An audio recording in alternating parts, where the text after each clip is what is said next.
Hi, we're Dirty Pretty Things, and you're watching Portal lxjovem.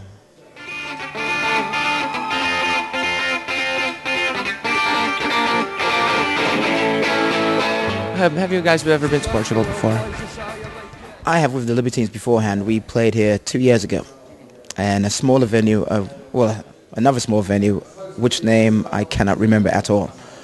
But the dressing rooms are painted downstairs, and we all nearly died of fumigation poisoning. But hey. And what about you, Dids, with the Cooper Temple Clause? No, he never made it to Spain or Portugal. So I've been to Spain before, but never Portugal. Sorry, I didn't mean to bring up another country. It's nothing to do with you. Yes. It's like Austria and Germany.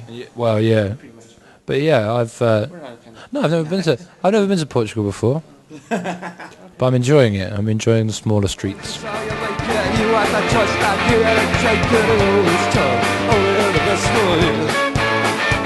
How did you guys put this band together, with Carl? How did it happen? Well, we were obviously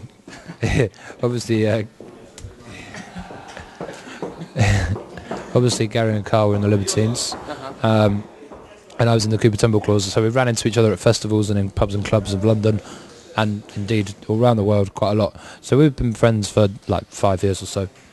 Using the term friends quite tentatively. Loose term that we use. And then, Carl got Anthony in to play guitar in the band, and then I kind of elbowed my way in as well. So I met Anthony the last. But yeah, so we've all been friends for quite a while, apart from me and Anthony, who are still working on that. Do you guys think of this as a bit of a supergroup, do you think? Supergroup, hardly supergroup. I mean, we put the semi into semi-professional. That's how much of a supergroup we are. We're just not even close to it. I guess we've tried to kind of like ascertain a professional approach to playing and recording, and we're still trying. It's still a learning process for us. So we're hardly supergroup. We do our best at whatever we do, and we have a good time as well, and hopefully everyone else has a good time too.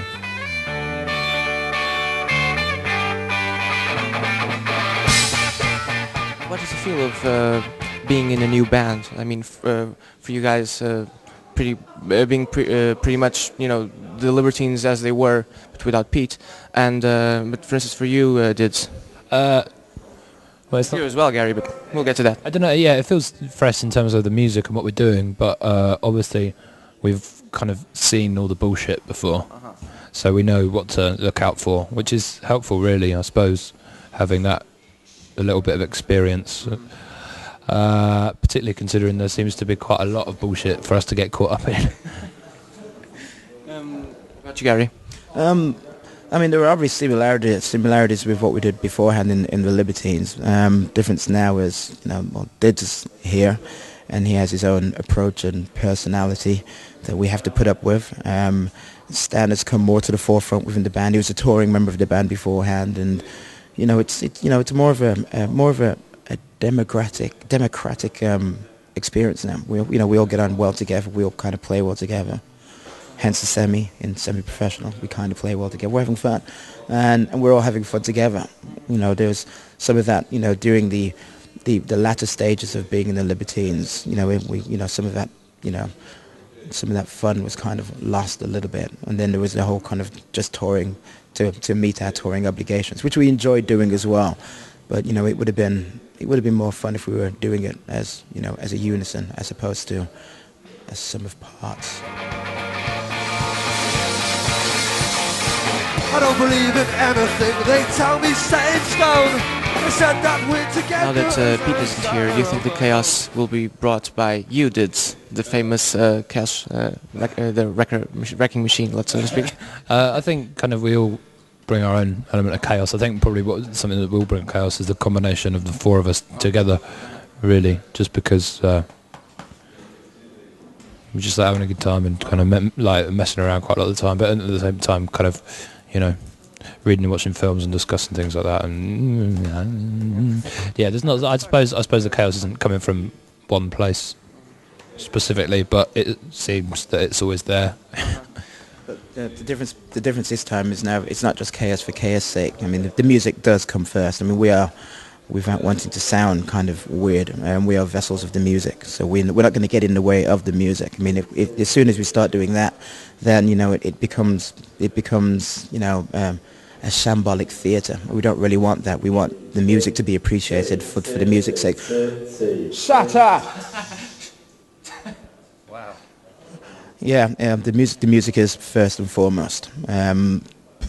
And as long as we portray the music to the best of our ability, and then we have like an equal communication from the audience, then the job's done basically. You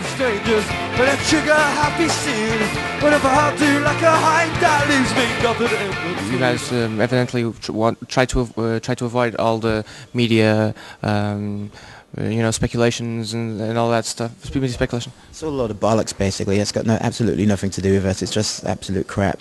I mean, we've been asked questions beforehand about like the recent media attention with respect to us and Baby Shambles. And I'm just like, well, Baby Shambles is a band like us, guitar, drums, singer. There's no rivalry between us and them. There's no rivalry between us at all. All we want to do is play music and have fun, and we wish the best to everyone else that's actually doing the same thing as us.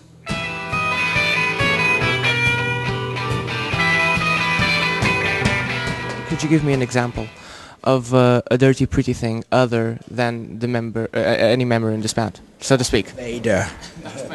He's a dirty, pretty thing. Pretty, is he? He has to wear on the inside. Oh, no, he's not. He's not. I am your father. That proves nothing. The name was kind of chosen from a night that Carl used to put on, and it's still going. And now under a new name, I heard. It's called Bright Young Things now. But at the time, it was supposed to, describe the clientele of the club. So Dirty Pretty Things doesn't, stop at the four of us. It extends into the audience and to any kind of beautiful young gutter snipe that happens to be rolling around in the street.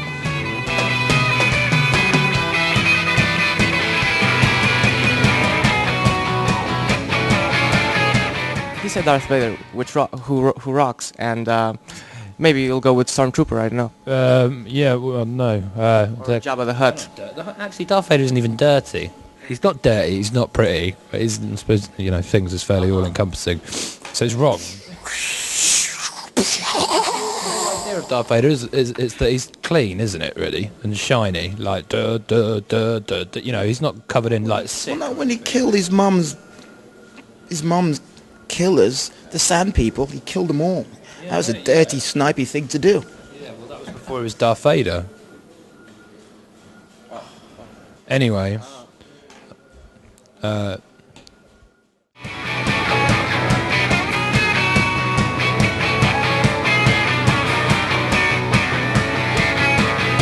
Chasing my thoughts out of a dirty little room. I'm lacing up my coffee and screaming. Robert De Niro, Taxi Driver. He's a dirty, pretty thing.